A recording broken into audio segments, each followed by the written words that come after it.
শ্রমিক মালিক এক হয়ে গড়ব এ দেশ নতুন করে স্লোগান নিয়ে সারা দেশে শ্রমিক সমাবেশ, আলোচনা সভা, শোভাযাত্রা ও সাংস্কৃতিক অনুষ্ঠান সহ নানা কর্মসূচির মধ্য দিয়ে সরকারি বেসরকারি বিভিন্ন সংস্থা, সংগঠন ও রাজনৈতিক দল মহান মে দিবস পালন করছে।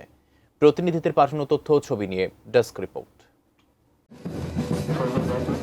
মহান মে দিবস এবং জাতীয় পেশাগত স্বাস্থ্য ও সেফটি দিবসের সকালে রাজশাহী নগরীতে বের হয় বিভাগীয় শ্রম দপ্তরের বর্ণাঢ্য র্যালি। শ্রম দপ্তরের কর্মকর্তাদের পাশাপাশি বিভিন্ন শ্রমিক সংগঠনের নেতাকর্মীরা অংশ নেন। পরে অনুষ্ঠিত হয় আলোচনা সভা। এই শ্রম অধিদপ্তর এবং কলকারখানা প্রতিষ্ঠান অধিদপ্তর যেটাই বলেন, আমাদের এই মন্ত্রণালয়ের কাজ হচ্ছে শ্রমিকদের সেবা করা, পেশাগত স্বাস্থ্য, নিরাপত্তা, শ্রমিকদের বিভিন্ন কল্যাণমূলক ব্যবস্থা, শ্রমিকদের নিয়োগপত্র, ছুটি, রেকর্ড, রেজিস্টার, মজুরি, বিভিন্ন কিছু তারা যাতে পায়, সেজন্য আমরা কিন্তু বদ্ধপরিকর। খুলনায় জেলা প্রশাসন, বিভাগীয় শ্রম দপ্তর এবং কলকারখানা ও প্রতিষ্ঠান পরিদর্শন দপ্তর যৌথ উদ্যোগে র্যালি ও আলোচনা সভার আয়োজন করে। জেলা প্রশাসন ও আঞ্চলিক শ্রম অধিদপ্তর সিলেটের উদ্যোগে জেলা প্রশাসকের কার্যালয় থেকে বর্ণাঢ্য র্যালি বের হয়। এছাড়া সকালে হোটেল শ্রমিক ইউনিয়ন, চা শ্রমিক ইউনিয়ন, শ্রমিক দল, মহিলা শ্রমিক দল সহ বিভিন্ন সংগঠন নগরীতে শোভাযাত্রা ও মিছিল করে।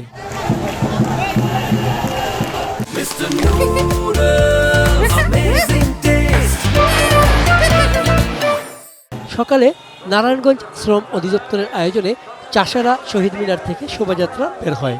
এছাড়া ট্রেড ইউনিয়ন কেন্দ্র, জাতীয় শ্রমিক জোট, গার্মেন্টস শ্রমিক ইউনিয়ন, হুঁশিয়ারি শ্রমিক ইউনিয়ন, জাতীয়তাবাদী শ্রমিক দল, উদীচী সহ বিভিন্ন শ্রমিক ও রাজনৈতিক দল শোভাযাত্রা, আলোচনা সভা ও গণসংগীতের আয়োজন করে। ময়মনসিংহে বর্ণাঢ্য র্যালি নগরীর গুরুত্বপূর্ণ সড়ক প্রদক্ষিণ করে। র্যালিতে ব্যানার, ফেস্টুন নিয়ে শ্রমজীবী মানুষেরা অংশ নেন। এ সময় শ্রমিকদের অধিকার আদায়ে নানা রকম স্লোগান দেন তারা। যশোর জেলা প্রশাসন ও শ্রমিক সংগঠনের র্যালিতে উপস্থিত ছিলেন জেলা প্রশাসক মোহাম্মদ আজহারুল ইসলাম, বিএনপির খুলনা বিভাগীয় সাংগঠনিক সম্পাদক অনিন্দ ইসলাম অমিত, জেলা বিএনপির সভাপতি সৈয়দ সাবেরুল হক সাবু, জামায়াত ইসলামের যশোর জেলা আমির অধ্যাপক গুলাম রসুল, অতিরিক্ত পুলিশ সুপার নূর ই আলম সিদ্দিকী সহ শ্রমিক সংগঠনের নেতাকর্মীরা। নীলফামারী প্রশাসনের আয়োজনে কেন্দ্রীয় শহীদ মিনার চত্বর থেকে বর্ণাঢ্য র্যালি বের হয়ে শহর প্রদক্ষিণ করে। পরে অতিরিক্ত জেলা প্রশাসক জ্যোতিবিকাশ চন্দ্রের সভাপতিত্বে আলোচনা সভায় প্রধান অতিথির বক্তব্য রাখেন জেলা প্রশাসক মোহাম্মদ নাইরুজ্জামান।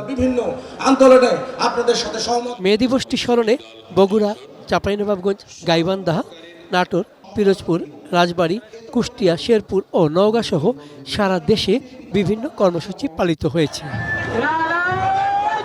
চন্দন পাল, ডেস্ক রিপোর্ট, এটিএন নিউজ।